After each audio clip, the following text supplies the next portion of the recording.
안녕하십니까. 오늘은 진짜 예수를 찾아서 28번째 순서로 성경의 권위와 영감에 대해서 말씀을 드리려고 합니다.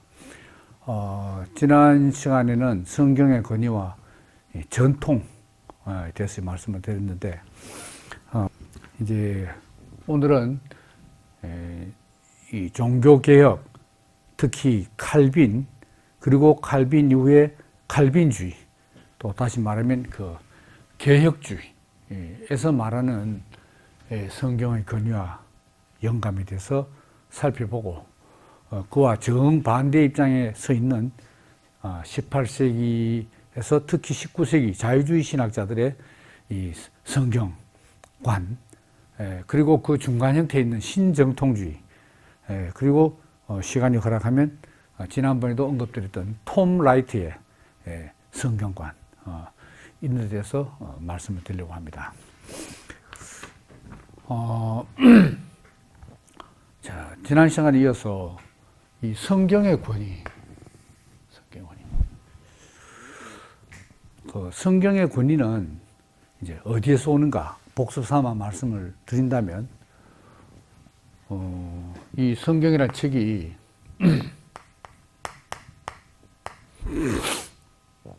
결국 하나님의 말씀이다.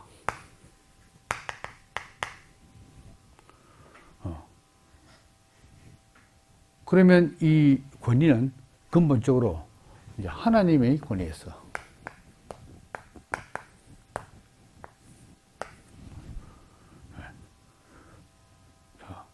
하나님의 말씀, 또 다른 말 하면 하나님의, 뭐 이런 말은 잘 안 쓰고 제가 지금 쓴 말이다만은 하나님의 언어화,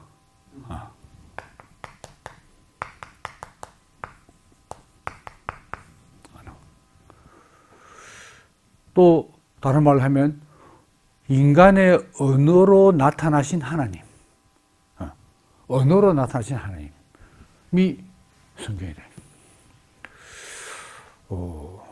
그러면 어떻게 생각하면 이제 구약 성경에서 이스라엘 백성들이 하나님을 만나려면 구약 성경에서도 만나겠지만 그때는 구약 성경이라는 그 책보다 그 책이 흔하지 않았으니까요.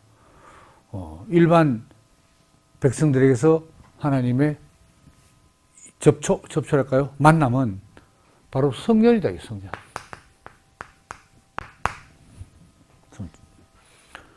그러면 성전이 이제 평면도를 그린다면, 뭐, 이렇게 되어 있지 않겠어요? 바깥 울타리가 있고, 이 안에, 요게 이제 성막이죠.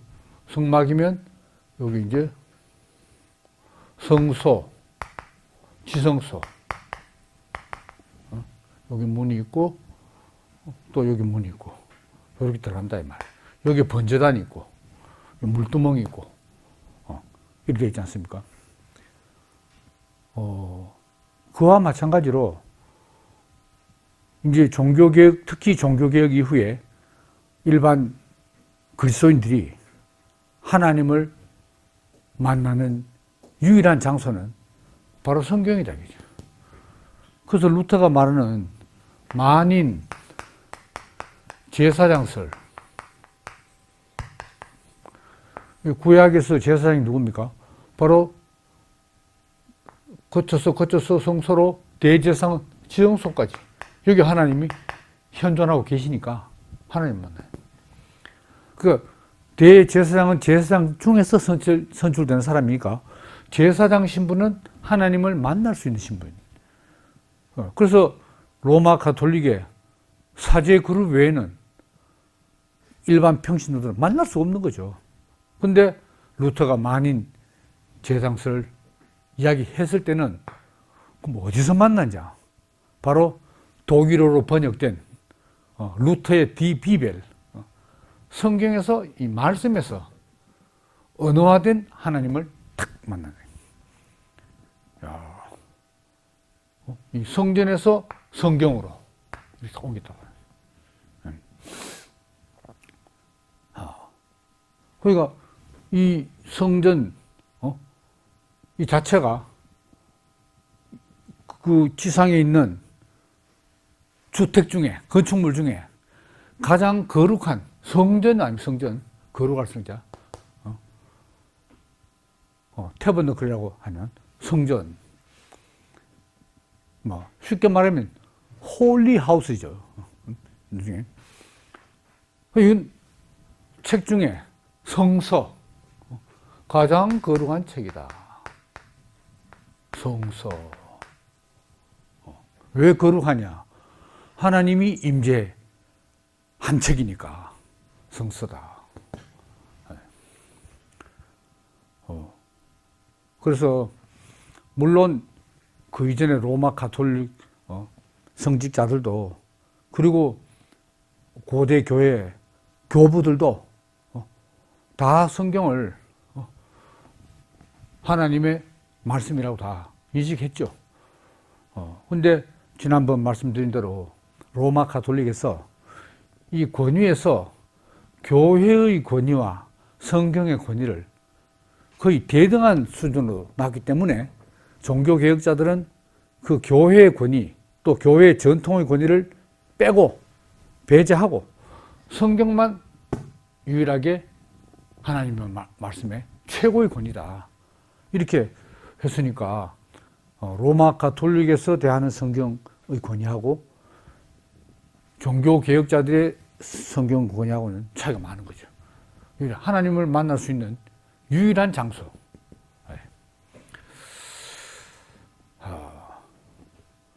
그렇다 이거죠. 자, 그래서 이제 그럼 지난 또 이야기 드렸습니다만은,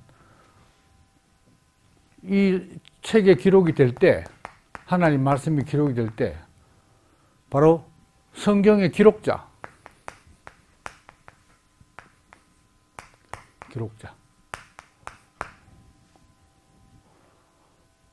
기록자들,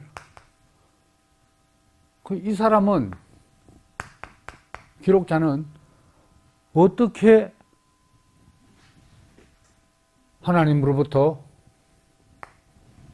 계시를 받느냐, 계시를. 이게 이제 말하자면 이제 영감을 받는다 그러잖아요. 여기서 오늘 말하는 영감, inspiration. 글자 그대로 하면 스피리트가 들어온다는 거죠. inspiration, 스피리트 들어온다, 사람 속으로. 여기 이제 영감된다.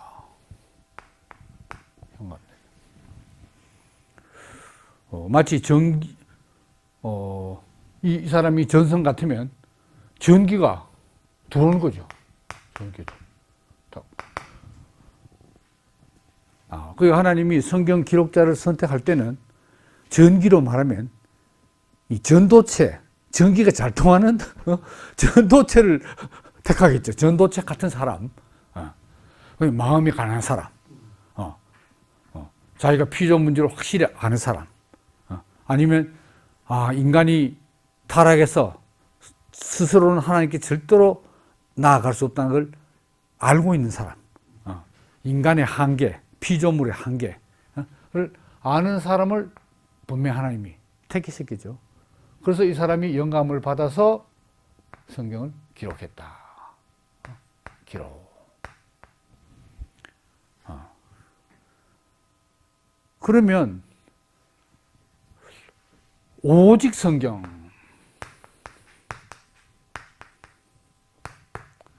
솔라 스크립투라 할 때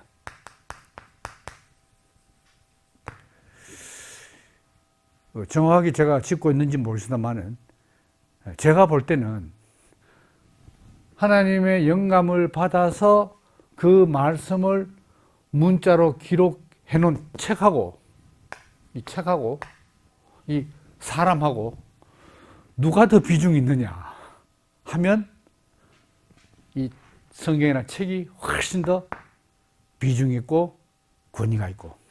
그럼 이 사람은 뭐냐? 뭐 좀 냉정하게 말하면 성령이 통과하는 기관입니다. 성령의 기관.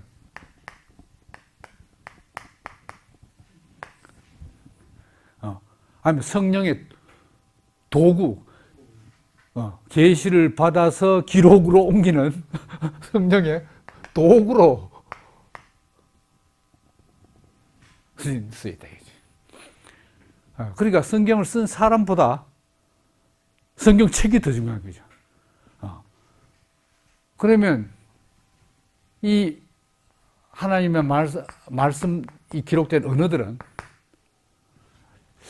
말하자면 하나님이 언어로 변화해서 딱 책에 있는 거죠, 문자로. 해가지고 내가 여기 있다. 나를 만나려거든. 내가 필요하면 너희들 이리로 오너라 하는 거다. 그러면 성경책만 들고 아무나 읽으면 바로 하나님 만나냐? 그건 아니라는 거죠. 여기서 뭐라고 하는 것인가? 루터도 말하고 특히 칼빈이 강조하는 성령의 조명이 있어요. 성령의 조명. 인라이트가 딱 있어요. 인라이트. 성령의 조명이 있어야 탁 잠들어 있는 같은 그 문자가 하나님의 인격이 돼서 후루룩 살아나는 거예요. 이렇게 됩니다. 성령의 조명. 그러니까 객관적으로는 조명을 해주고 책을 또 조명을 해주고 또 그게 정말 하나님 말씀인지 내가 어떻게 믿게 되느냐, 확신이 되게 되느냐. 성령의 내적 확신. 이중적으로 내적 증거, 내적 증거. 이 두 가지가 있다.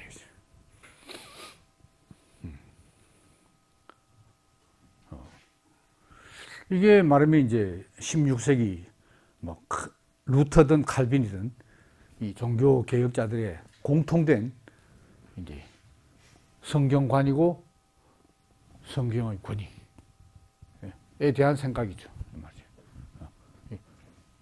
바로 하나님의 권위가 문자화된 거예요. 자, 그래서 여기서 성령의 기관, 성령의 도구, 성령의 참된 서기관들, 성령의 서기관이다. 서기관은 구약에서 이 하나님 말씀을 받아 쓰는 직책 아닙니까? 서기관. 그러니까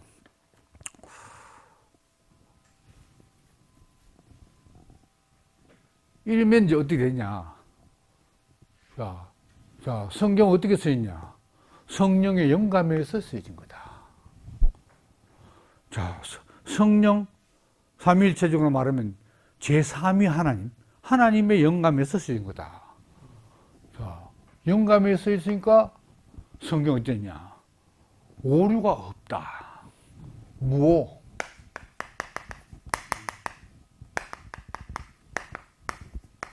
무오. 뭐 그런 영화, 노에라. 에라가 없다.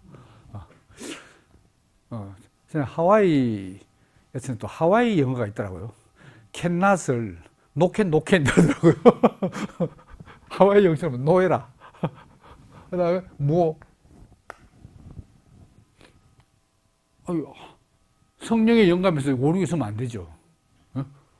그럼 이 뭐 하면 어디냐? 그러면 성경에 권위가 있는 거죠. 절대 권위, 최고 권위. 권위가 있으려면 오류가 있으면 안 되잖아요. 완전 무게. 그 성경의 완전성, 무오성, 무류성, 뭐 이렇게 오자와 류자를 좀 떼가지고 그것도 구별을 해요. 무오와 무류가 뭐가 틀리는지 구별을 하는데 뭐 같이 말하면 이제 뭐 최고 권위를 가진다. 영감을 받았으니까 이런 것 때문에 성경의 영감은 바로 성경의 신적 권위. 권위는 신적 권위. 신적 권위를 가지게 되고 영감은 이건 뭐냐? 바로 신적 기원. 다시 말하면 성경 신수설입니다. 이 하나님으로부터 받은 거다. 함무라비 법전이 태양신으로부터 함무라비 왕이 받아서 적었다 하는 것처럼 최고 권위는 신적 권위여야 되고, 그래서 성경이 이제 절대 표준이고 최고의 권위이고, 이렇게 지금 이 개혁주의 정통파 아니면 개혁교회 정통주의에서는 지금도 여전히 지금 500년 지난 지금도 이렇게 생각하고 있습니다. 칼빈이 1509년에 탄생했거든요. 1509년. 그러면 500주년 그러면 언제입니까? 여기 2009년인 거라. 2009년. 2009년에 칼빈 탄생 500주년 기념을 전 세계 칼빈주의 교회에서 다 기념 행사를 했다. 그래서 우리나라에서도 그걸 맞추어서 칼빈에 관한 이 논문집 기념 서적들이 많이 나왔어요. 칼빈 전기도 그렇고. 자, 그런데 이제 문제는 이제 뭐냐면 여기서 성경의 이중성, 이원성이라 할까요? 성경의 이원성. 이원성이란 말은 여기 이제 뭐 어떤 말이 이제 칼빈으로 말하면 어떠냐면은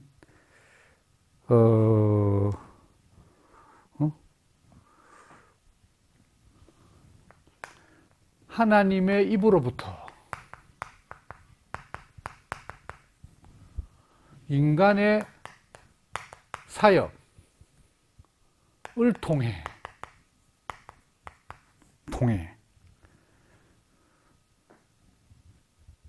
흘러나오는 하나님의 말씀, 이런 말이 있어요. 자, 하나님의 입으로부터 요 이제 영감이 됐다는 얘기잖아요. 신적 기원. 근데 성경에 딱 기록되려면은 사람의 사역을 통해. 이 사역이 뭐냐? 이게 미니스트라레 스타레. 미니스타레. 이게 사역이다 이거죠. 미니스터가 있잖아요. 미니스터. 그 사역 뭐 아니면은 봉사, 직무, 일 뭐 이런 뜻이거든요. 그러니까 성경 기록자가 참된 서기관으로서 하나의 입으로부터 나온 말씀을 정확하게 틀림없이 기록하는 거. 요거는 사람이 한다 이 말입니다. 사람이 하니까 요건 뭐죠? 사역을 통해서는 사람의 언어가 돼요. 사람의 언어. 근데 하나님 입으로부터 바로 나올 때는 뭐냐? 아직 사람의 언어화된 게 아니니까 요거는 이제 하나님의 언어. 하나님의 언어는 알 수 없는 거죠. 그러니까 성경 기록자의 보통 사람과의 차이가 뭐냐? 보통 사람은 아무리 믿음이 좋아도 영감을 못 받아. 그러니까 영감 받는다는 말은 바로 하나님의 언어를 탁 포착한다 이 말 아닙니까? 그래요? 그러니까 하나님 언어를 자기가 딱 받아가지고 사람의 언어를 받게 되거든. 요게 이제 이원성입니다. 하나님의 입으로부터 나왔다는 때는 여기 다시 말하면 신은 하나님의 언어고, 요런 말은 잘 안 씁니다만은 대칭을 이루자면 이는 사람의 언어다. 그리고 문제는 이 사람이 아무리 오류 없이 그대로 봐서 탁 표현한다 하더라도 요 신언이 인언으로 전환될 때 과연 거기서 뭐 변형이라든가 차질이라든가 오차가 과연 없겠나 이 말 아닙니까? 그래서 이제 언어로 말하면 구약 성경은 히브리어, 신약 성경은 헬라어 되겠다. 그리고 구약 성경 그 많은 권수들 저자가 다 다르잖아요. 뭐 모세는 물론 5권을 다 썼다고 하지만은 다 다르다 이거죠. 그럼 같은 히브리라도 옛날 기원전 15세기 히브리도 있고 바로 예수 한 400년 탄생하고 400년 전에 히브리도 있잖아요. 구약의 마지막 선지서들은. 그러니까 히브리어도 차이가 많이 나고, 그러면 하나님이 자기의 말을 사람의 언어로 옮겨 적을 때 애로사항이 많지 않나? 히브리어 단어가 그밖에 없나? 아니면 그 당시 하나님 자신의 언어를 받아 적을 사람의 언어로 옮길 그대로 받아 적는다 보다는 사실은 전화시키는 거겠죠. 하나님이 히브리어로 막 그 사람을 불러주겠어요. 그러면 그야말로 그거 뭐가 되냐? 기계적 영감밖에 안 되는 거라. 우리가 스마트폰 문자 칠 때 그 기억 톡 치면 기억 나오잖아요. 그게 기계적인 받아서인 거라. 그건 아니다 이거지. 그러니까 그 당시에 최적의 인간을 선택해도 하나님 입장에 볼 때는 히브리어 자체도 어휘가 문제인데 네 그 어휘 수용 능력이 그밖에 안 되나 뭐 이렇게 되면 상당히 안 그렇겠어요? 헬라도 마찬가지고 이게. 그러니까 여기에서 그럼에도 불구하고 오류가 없다. 이게 정통주의지. 그게 뭡니까? 신적권 최고니 무오, 이게 바로 축자 영감설다. 글자 하나 뭐 마침표 하나 쉼표 하나 오류 없다. 축자 영감설. 그는 이 하나님의 언어, 신언의 비중을 더 크게 생각하는 거지. 그런데 문제는 이제 특히 18세기 계몽주의가 시작되면서 인간의 이성적인 합리적인 사고가 모든 분야에서 발전하면서 이 성경을 의심하기 시작했다는 거예요. 너무 똑똑해져가지고 가만히 있어봐라. 이 성경이 영감된 책 맞나? 못 믿겠는데. 신적 기원. 야, 진짜 신적 같나? 그럼 신적 기원이라고 믿고, 그리고 영감설이라고 믿으려고 해도, 이 종교사학자들이 볼 때, 구약 성경만 하더라도, 그 당시 주변 근동 국가들에게서 비스무리한 책들이 많은 거야, 이게. 그러니까, 야, 이거는 그 당시 어떤 이스라엘의 특수한 문화적인, 정치적인 조건 하에서 쓰여진 거 아니냐. 그래서 이쪽을 더 치중받는. 이쪽에 치중하면 할수록, 무게를 두면 들수록, 이건 뭡니까? 무호성이 아니라 유호성이지. 사람이 하는데 오류가 없을 수가 있나. 유호성이 됩니다. 이래 되는 거죠.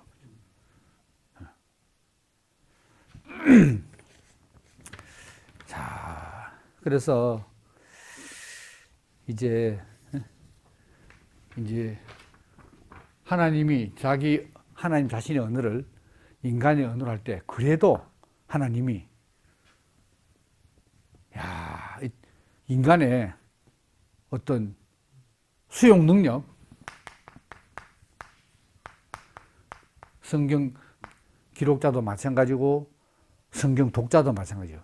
인간의 수용 능력, 한계를 충분히 헤아리셔가지고, 최대한으로 자기의 하고 싶은 말이 인간의 언어로 전달되게 하나님 그렇게 하나님이 전능한데 뭘 못하겠노? 이거거든요. 이게 뭐냐면, 이제, 소위 말하는 적응 개념.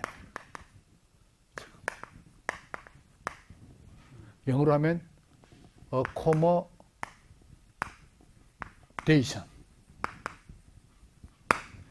적응 내지는 그 사람의 사정에 적응하고, 사람의 조건에 맞추어 조정. 적응 내지 조정. 조정을 한다. 요 개념이 칼빈에 있어 중요해요. 조정. 맞았어.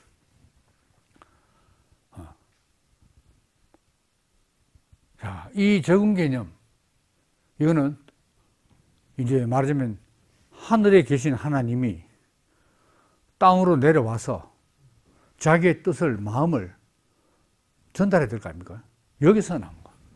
그러니까 이제 하나님의 그 하향 조정된 언어, 하향 조정된 언어. 요게 바로 성경 언어인 거예요. 하향.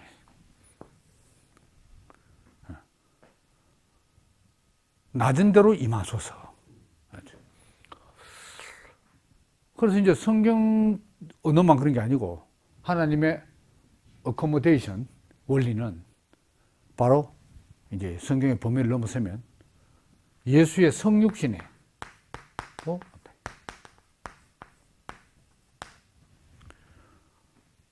그 하나님 인간과 만나려니까 인간으로 만나지 않으면 인간이 모르네 자기를. 그러니까 하나님이 인간으로 만나려고 해서 하향 조정한 사람.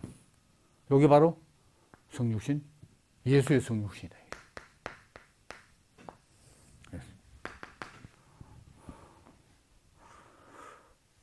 그런데 이제 기독교 역사에서 어떻게 되냐.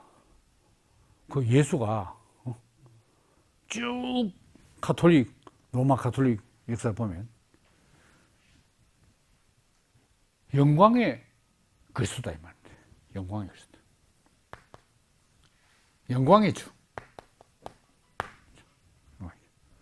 이 개념이 주를 주세요.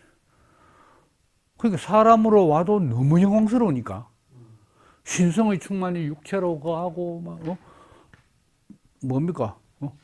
본체의 형상이고 말이에요. 이러다 보니까 쳐다보다가 목 부러진 정도로 경배와 찬양을 올리기 바쁘지 또 만나지 않네. 그래서 이제 루터에 오면 물론 그전에 그런 신학이 없었나 이제 루터는 십자가의 신학.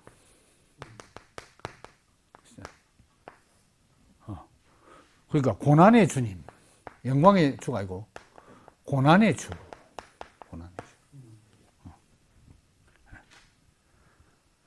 근데 이 고난의 주가 말하자면 내 죄를 위해서 대속하신 주님. 그거죠. 그래도 많이 가까워졌어요. 나 대속의 주입니다. 근데 요 대속이 다시 in Christ, 그리스도 안에 포함되는 다시 말하면 구속으로 딱 되어야 내가 바로 이 예수의 성육신에서 더 이상 하향 조정될 수 없는 하나님을 딱 만나본대요. 요게 이제 비밀이죠. 복음이 뭡니까? 하나님을 만나는 소식이, 만나게 하는 소식이 복음이지. 나에게 기쁜 소식이지. 예. 그런 이제, 이야기입니다. 그래서 칼빈은 그런 말을 해요. 하나님이 사람에게 말씀하실 때마다 말을 더듬으신다. 뭐 어떻게 해야 이놈의 인간들이 알아먹을까? 생각을 너무 많이 하다 보니까 더듬는다 이거죠. 그런 말을 이제 하고 있습니다. 다음에 이제 칼빈으로부터 해서 칼빈 신학, 여기 이제 16세기 아닙니까? 16세기. 근데 이제 좀 내려면 이제 17세기부터 뭐 지금까지 쭉 뭐 21세기 내려온다마는, 여기서부터 한 20세기까지를 칼빈주의, 여기서부터 칼빈주의가 돼요. 칼빈주의 신학. 뭐 칼빈 신학하고 칼빈주의 신학하고 엄격하게 말하면 차이가 있어요. 그건 좀 이 시간에 다 그 말씀드리기 어려운데, 큰 줄기에서는 대동소이합니다. 근데 이 칼빈주의 신학, 이걸 다른 말로 하면 개혁주의라고 그래요. 개혁주의 신학. 근데 이 판도가 대략 보면 스위스 제네바에서 칼빈이 신학교를 세웠거든요. 거기서 이제 여러 유럽의 신학생들, 학자들이 와서 이제 배운 다음에 자기 나라에 돌아가서 이제 전파를 해요. 그래서 이제 크게 성공한 데가 스코틀랜드,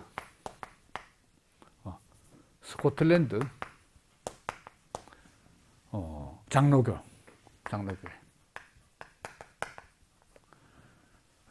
그리고 이제 17세기에 청교도, 영국의 청교도들, 그리고 네덜란드 개혁교회. 이 스코틀랜드 장로교회가, 이 스코틀랜드 사람들이 미국 이민 역사에서 이 미국 북부로 많이 갔어요. 노스캐롤라이나하고 뭐 미국 북부로 많이 갔어요. 그래서 미국 북장로회가 된 거죠. 그 사람들이, 선교사들이 우리나라 조선시대에 와가지고, 조선 후기에 와서 선교를 했지 않습니까? 그래서 지금 우리나라에서 이제 장로교가 제일 이제 강력하다는 이야기입니다. 스코틀랜드. 그리고 이제 지금 우리 장로교 뭐 총신, 합신, 장신 여기 포진된 이 신학 교수들이 보면 이 네덜란드에 유학을 많이 가요. 그래서 이제 여기에서 이제 말하자면 이 사람들이 또 미국에 건너가 가지고 미국 신학교의 핵심 신학자들이 되는데, 여기에 유명한 사람들이 뭐죠? 아까 나왔는데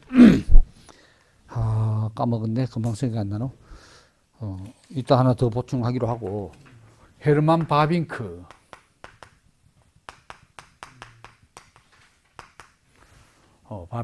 게할더스 보스, 이름이 이상합니다만은 게할더스 보스, 뭐 반틸, 그리고 우리나라에서 번역돼서 상당히 많이 읽히고 있는 벌코프, 이런 사람들이 다 네덜란드 출신.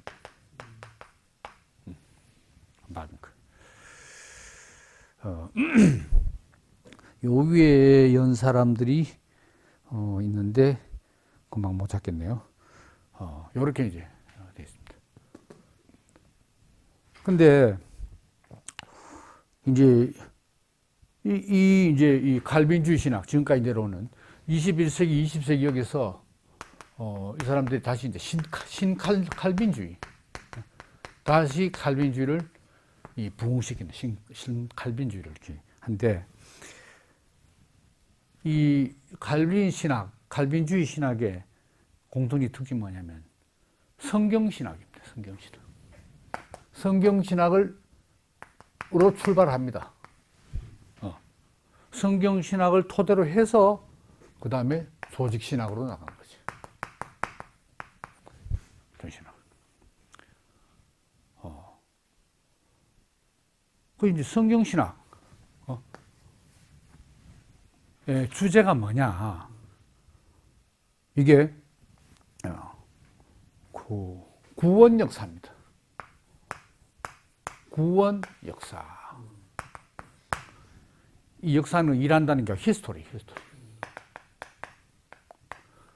구약 성경으로부터 신약 성경이 쭉 길까지 성경은 무엇이 계시되어 있냐? 하나님이 어떻게 타락한 인간을 구원하시느냐, 회복하시느냐 하는 구원의 역사를 성경이, 신구약이 쭉 계시하고 있다, 이런 이야기죠. 이걸 바탕으로 이제 나중에 조직신학 또 이제 그 개념이 나왔죠. 개념별로 신론, 뭐 인간론, 성경론, 구원론, 종말론 있잖아요. 테마별로, 주제별로 이제 하는 거고. 그러면 예를 들어서 구원 역사를 나누면은 직선적이죠. 쭉 구약 창세기부터 해서 쭉 설명해 난 겁니다. 창세기 구원, 하나님의 구원의 계시, 출애굽의 구원의 계시, 요한 계시록까지 쭉 직선적으로 나는 거고. 요 이제 조직 신학은 맞으면 이제 구원론도 있고 신론, 뭐 그죠? 그다음에 뭐 교회론, 종말론 많잖아요. 쭉 참 많이. 그러면 교회론 같으면은 구약은 이스라엘 민족은 신약의 교회 예표다. 이래서 이제 신구약을 통틀어서 이제 교회론을 맞춰서 하고, 그래서 하나는 직선적이라면 하나는 원을 그린다고 게할더스 보서가 그렇게 말하고 있습니다. 예. 근데 어쨌든 출발은 성경 신학에서 한다 이거죠. 그래서 성경은 조직 신학 체계를 위한 체계인 거 아닙니까? 요 개념별로 요 조직 신학 체계를 위한 요게 참고 자료냐 아니면 원초적 자료냐 성경이. 근데 이제 칼빈 신학이나 칼빈주의 계획주의 신학은 바로 이 참고 자료가 이걸 위한 참고 자료로 찾는 게 아니고 이게 원초적 자료다 성경이 이렇게 말합니다. 그래서 루터도 물론이고 칼빈 기독교 강요를 보면 어떤 그 당시에 철학 사상의 영향이 거의 없어요. 루터나 칼빈은 아예 철학을 배제해 버립니다. 이게 이제 이 맞으면 개혁주의, 개혁 교회 정통 신학의 특징이라 할 수 있어요. 오늘날까지도 좀 그렇습니다. 그래서 오직 성경, 솔라 스크립투라. 그리고 하나 더 붙이면 전체 성경. 성경은 부분적으로 이해하면 안 되고 전체적인 맥락에서 이해해야 된다. 왜? 구원의 역사니까. 구원. 리뎀션 히스토리니까. 하나님이 어떻게 인류를 구원하시나를 계시해 놓은 것이니까. 전체적으로 봐야 돼. 구약 신약 통틀어서. 그래서 전체 성경을 말하면 토타. 이건 솔라, 오직 성경. 이건 토타 스크립투라. 이렇게 말합니다. 이것도 뭐 특별히 돈 되는 건 아니지만 그래도 토타 스크립투라를 알아놓으면 있어 보이잖아요.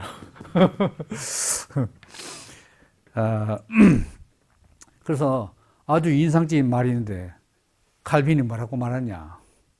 성경이 가는 데까지 가고 성경이 멈추는 데서 멈춘다.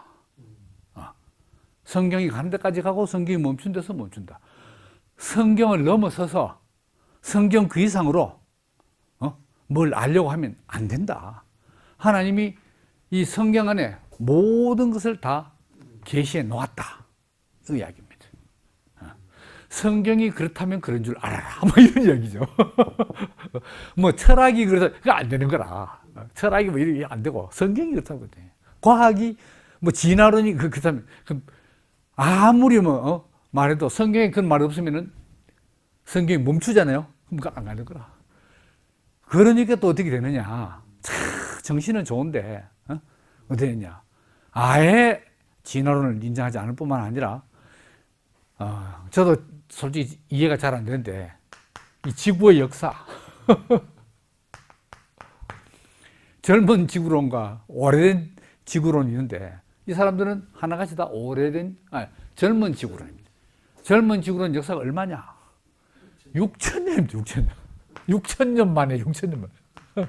이건 젊은 지구론의 토대를 둔 이야기고 지구 역사를 그냥 말하면 45억 년 전에 처음 45년 만에 처음 나온 뭐 이런 나와야 되죠. 6,000년. 야, 이건 진짜 제가 도저히 이해가 잘 안 돼요. 이렇게까지 해야 되냐? 왜? 성경이 멈추는데 멈춰야 되니까. 성경이 가는 데까지 가고 성경이 멈추는 데서 멈춘다.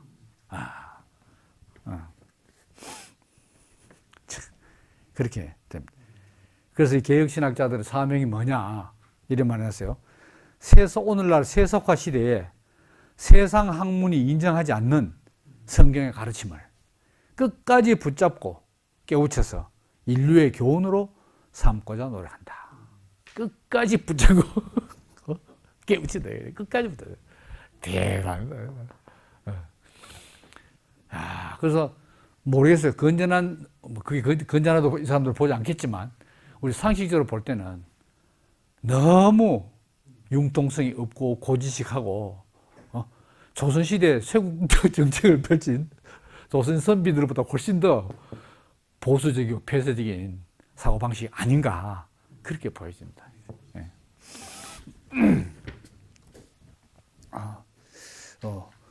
이 정통신학자들이 저는 막 우리를 상당히 위에서 이야기하는 것 같아 막 오히려 또 우리를 까네 이렇게 말하는지 모르겠어요.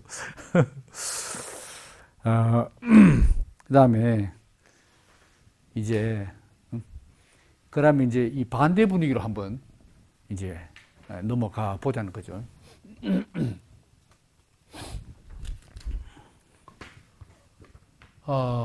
반대 분위기로 넘어가면 이제 누가 나오냐. 이제 앞으로 제가 역사적 예술을 하면서 계속 나오겠습니다만은 여기 이제 성경적인 이제 영역에서 이야기하는 거니까 이제 말하자면 자유주의 신학이죠.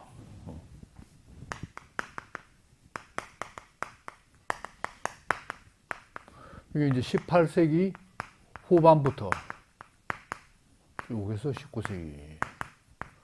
그 주로 뭐 19세기 자유주의 신학이라고 많이 말합니다만은 18세기는 특히 계몽주의가 시작됐잖아요. 자유주의는 역시 계몽주의의 흐름에서 나온 신학이니까. 그 계몽주의, 우리 또 간단히 말하면 이성, 인간의 이성을 중시하고 그리고 인간 중심, 인본주의, 르네상스에서 계속 흘러내려오는 인본주의.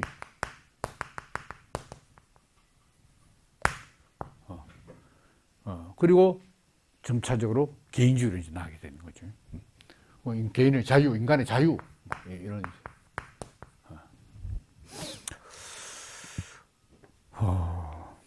그래서 이제, 지금 이제 자유주의 신학은 개혁 정통주의 신학자들 시각에서 보는 자유주의 신학을 이제 소개한다면은, 오늘날 기독교가 이러다가 기독교가 지구상에서 소멸하는 거 아니냐. 완전 없어지는 거 아니냐. 그게 금방은 그렇게 안 되겠습니다만은 그런 위기의식이 생겼다 이거죠. 그 모든 원인을 이쪽으로 돌립니다. 그래서 이제, 저급한 이제 운동과 고급 운동이 있는데 저급 운동은 영국을 중심으로 한 신사도 운동. 그건 제가 다음 혹시 기회 있으면 말씀드리고 고급 최고급 신학으로서 오히려 기독교를 황폐화시킨 주범이 바로 자유주의 신학이랍니다. 이건 여기 칼빈주의 신학자들이 이구동성으로 지적하는 말입니다. 이 자유주의 신학이 기독교를 다 말아먹었다 이런 이야기입니다. 근데 이 19세기, 18세기 후반 자유주의 신학자들의 거의 대부분이 어느 나라죠? 유럽에서. 독일이죠. 독일 신학자들. 근데 이제 18세기 계몽주의 철학자, 독일 계몽주의 철학자의 두 대표가 18세기에 칸트와 누구겠어요? 헤겔입니다.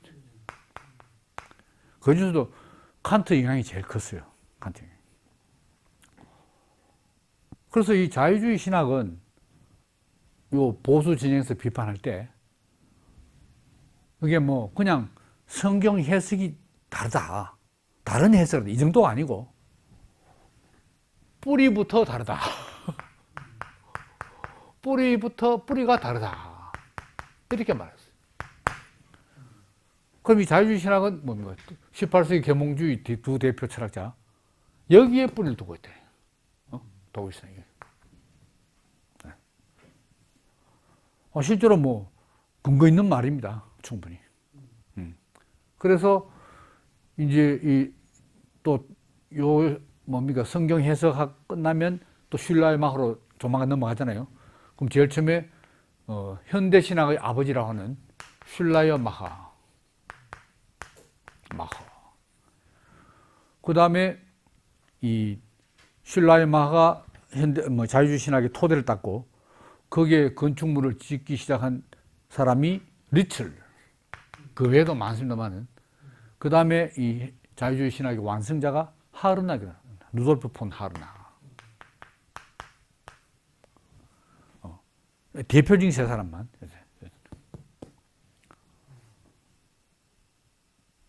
근데 이 16세기 루터, 독일은 전부 이제 루터파 아닙니까? 루터교회. 17세기 독일 루터교회가 어떻게 됐냐.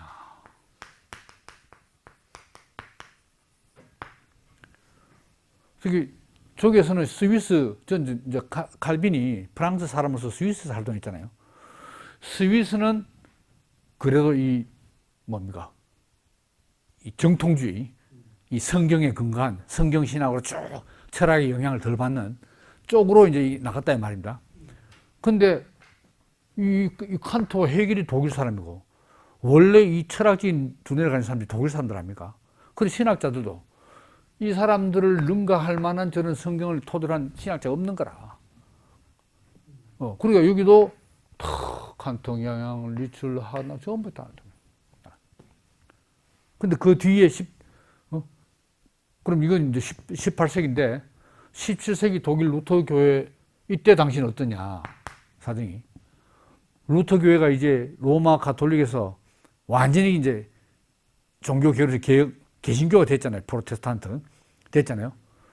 그래서 이제 이 루터 교회의 신학자들, 목사들 이란 소는 옛날식으로 말하면 독일 귀족이 되고 최상위층이 되버린 거예요. 그리고 이 로마 가톨릭이 내던 종교세처럼 이젠 독일 독일 민족 안에서 종교세를 거두잖아요. 그러니까 뭐 최고 상위층에 이제 삶을 사는 사람이 되니까 뭐 굳이 뭡니까 이제 종교개혁은 했고 뭐 또 전쟁하고 뭐 이렇게 개척할 필요가 없는 거라. 부족함이 없는 거야. 이러다 보니까 안주하게 됐다는 거죠. 이제. 그러다가 17세기에서부터 벌써 합리주의로 돌았는데 18세기 계몽주의 철학자들 그 뒤에 이은 19세기 슐라이마하 이은 18세기 걸쳐 있습니다만은 하르나 이 사람들은 다 이 사람들이 뿌리가 다르다. 성경에 뿌리를 두느냐, 칸트, 헤겔, 철학에 뿌리를 두느냐 이 문제다 이거죠. 아예 뿌리가 다르다 이렇게 말해요.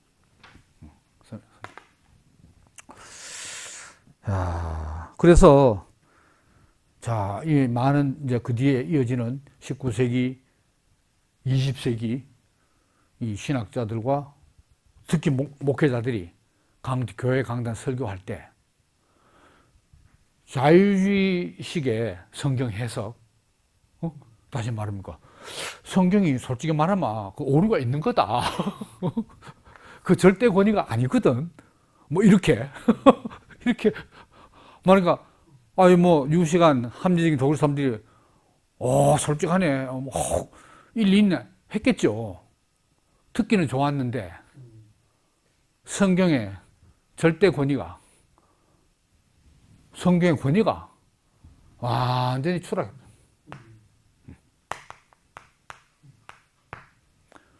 그러면 뭐 내 삶을 성경 교훈대로 내가 내 삶을 바칠 필요가 뭐가 있노? 절대적인 권위도 아닌데. 이래서 결국은 독일 교회가 황폐화됐대.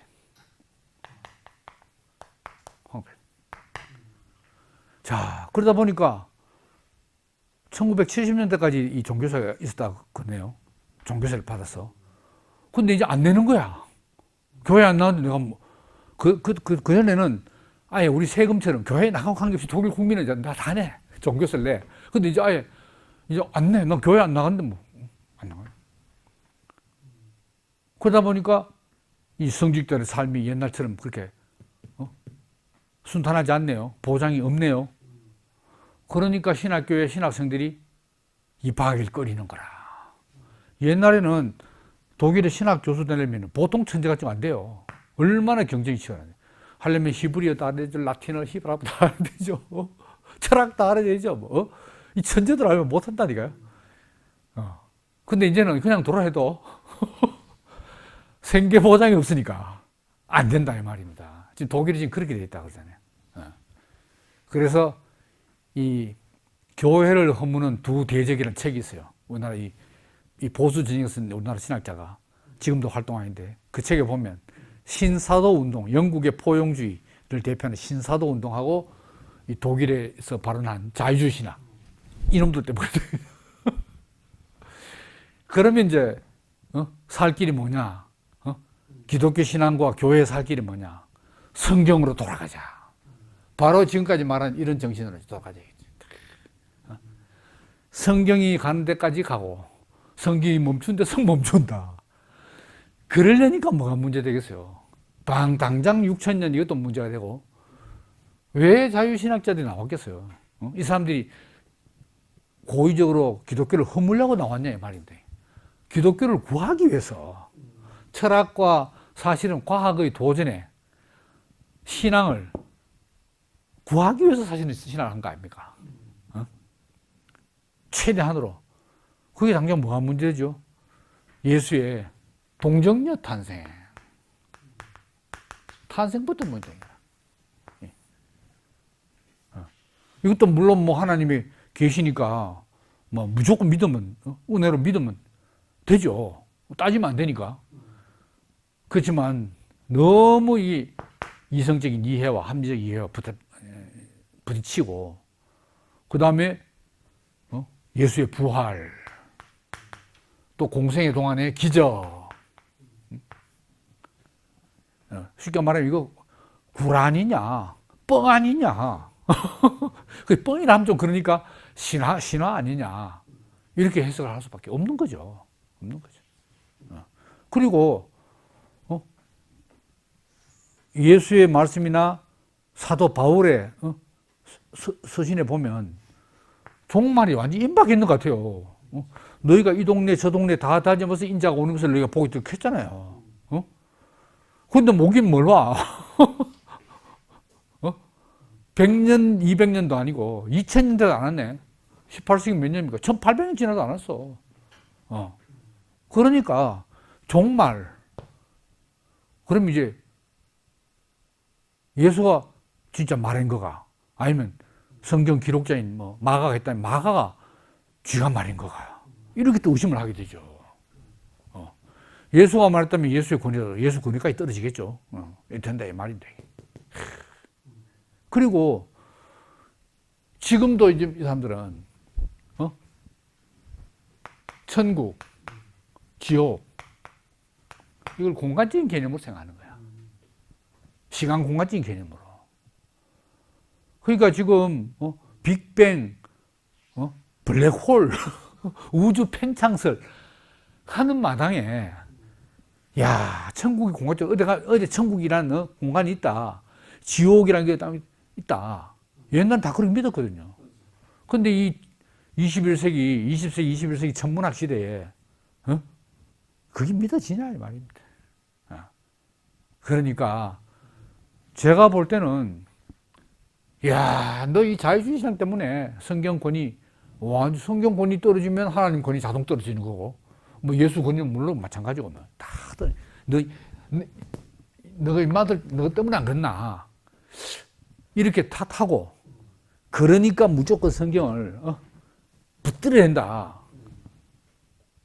그게 정말 해결책인가 이 말이죠. 그래서 오늘날 기독교가 어디로 가야 되는가? 한 데서 갈피를 못 잡고 있다는 겁니다, 이제.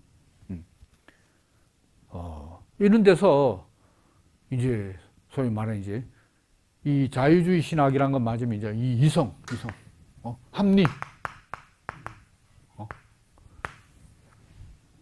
이런 요소도 구비하고, 그리고 성경의 권위도 인정하고, 이 양자를 종합하려고 했던 사람이 누구냐?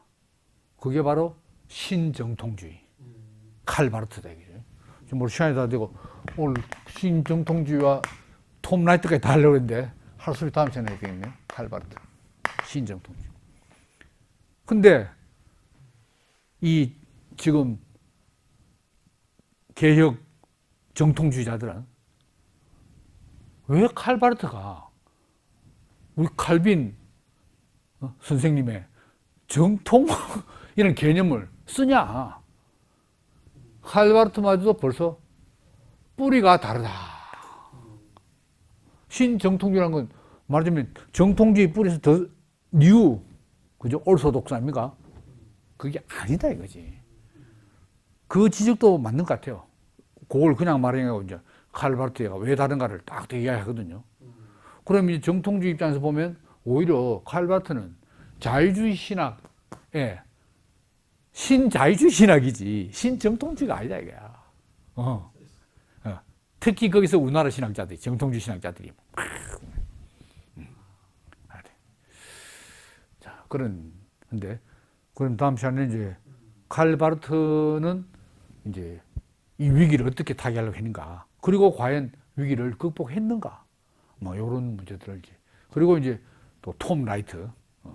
톰 라이트는 지금 한참 지난 시간에 말씀드렸지만 어찌 보면 이 지금 현존 신학자들 중에서 가장 많은 책을 판매한 사람이 아닌가 할 정도로 유명합니다. 영국 성공의 신부 출신 신학자인데 그 사람들의 요 성경관, 성경 해석 그걸 한번 다음 시간에 꼭 다시 살펴보도록 하겠습니다. 네, 감사합니다.